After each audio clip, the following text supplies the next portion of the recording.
وحده والصلاة والسلام على من لا نبي بعده، خصوصا على سيد الرسل وخاتم الأنبياء.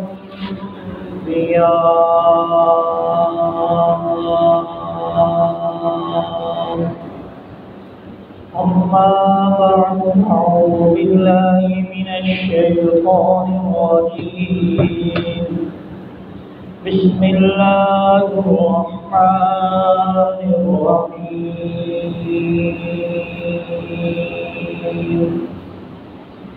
لقد رضي الله عن المؤمنين إذ يبايعونك تحت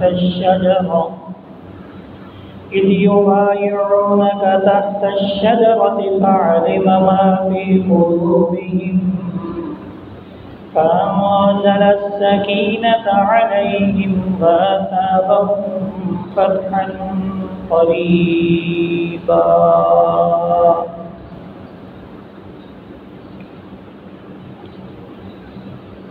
وقال الله تعالى في مقام آخر: فسيكفيكهم الله وهو السميع العليم. وقال النبي صلى الله عليه وسلم: الصحابي كالنجوم فبأيهم اقتديتم اهتديتم.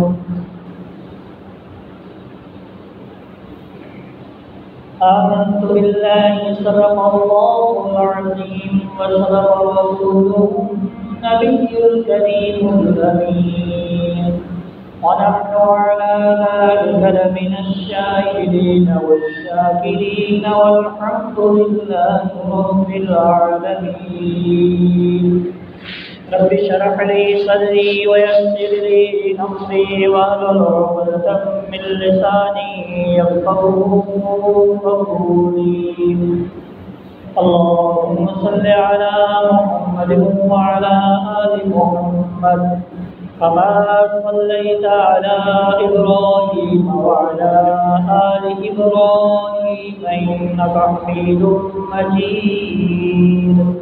اللهم بارك على محمد وعلى آل محمد كما باركت على إبراهيم وعلى آل إبراهيم إنك حميد مجيد.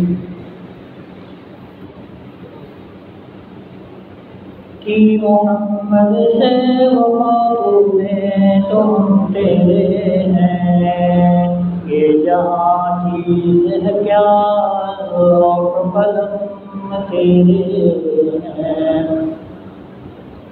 لے شوق سے نام صحابہ کا، لے شوق سے نام صحابہ کا، کر چرچا صحابہ کا. گر طلب ہے تجھ کو جنت کی تو پلہ تھا صحابہ کا. سامعین کرام،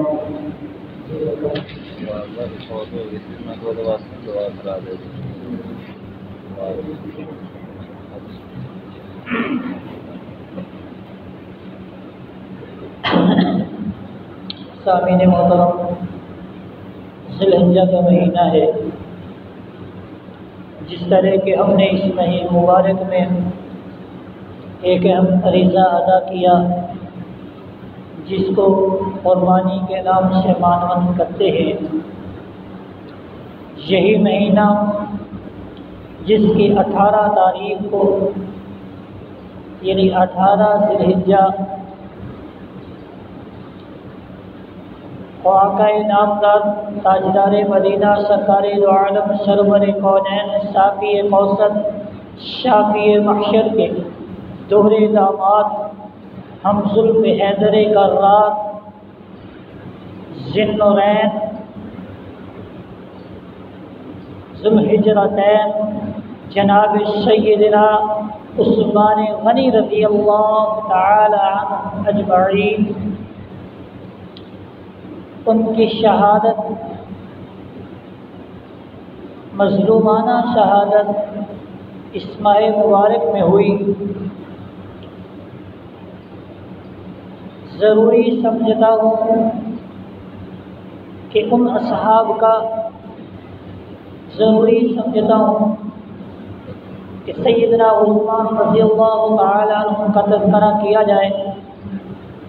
عثمان کون ہے؟ عثمان کا تعارف کیا ہے؟ عثمان کون سی ہستی ہے؟ عثمان وہ عثمان ہے جس کو اللہ رب العزت نے کائنات میں واحد عثمان ہے کہ جس کو رب کائنات نے وہ اعزاز بخشا ہے جو کائنات میں کسی بشر کو نہیں ہے۔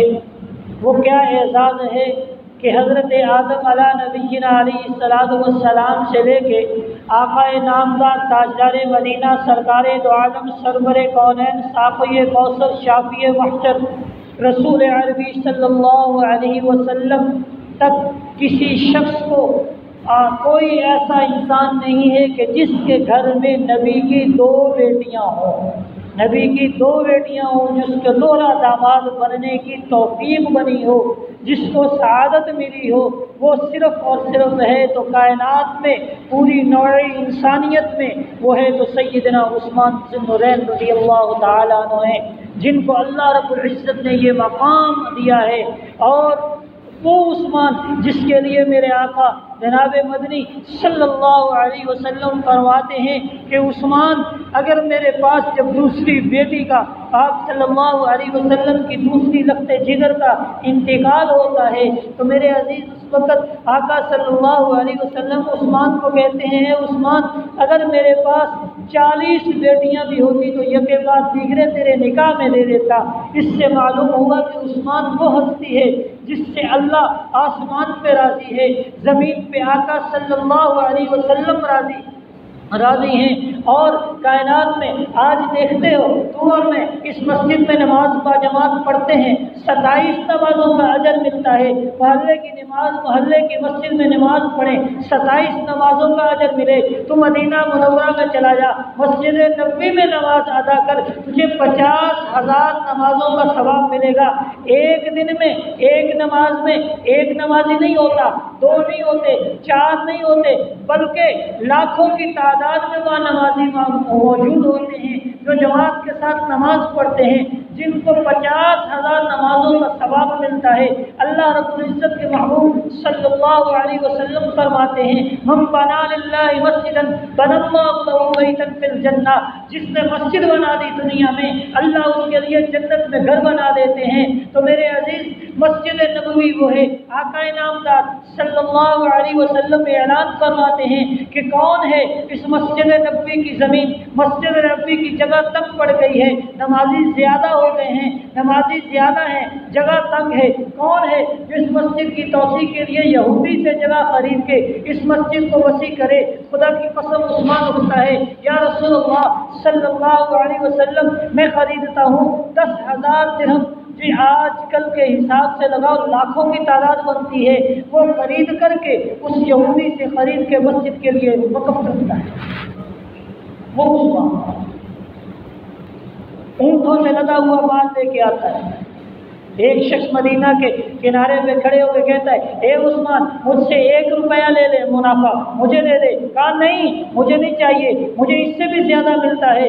2 لے لے، نہیں مجھے اس سے بھی زیادہ ملتا ہے۔ 3 لے لے، اس سے بھی زیادہ ملتا ہے۔ اس نے کہا آدھا لے لے، کہا مجھے اس سے بھی زیادہ ملتا ہے۔ اس نے کہا مجھے سارے کا سارا جتنا تیرے مال کی قیمت ہے اتنا منافع لے لے۔ فرمایا نہیں مجھے اس سے بھی زیادہ ملتا ہے۔ اس نے کہا اس سے آگے میں نہیں لے سکتا۔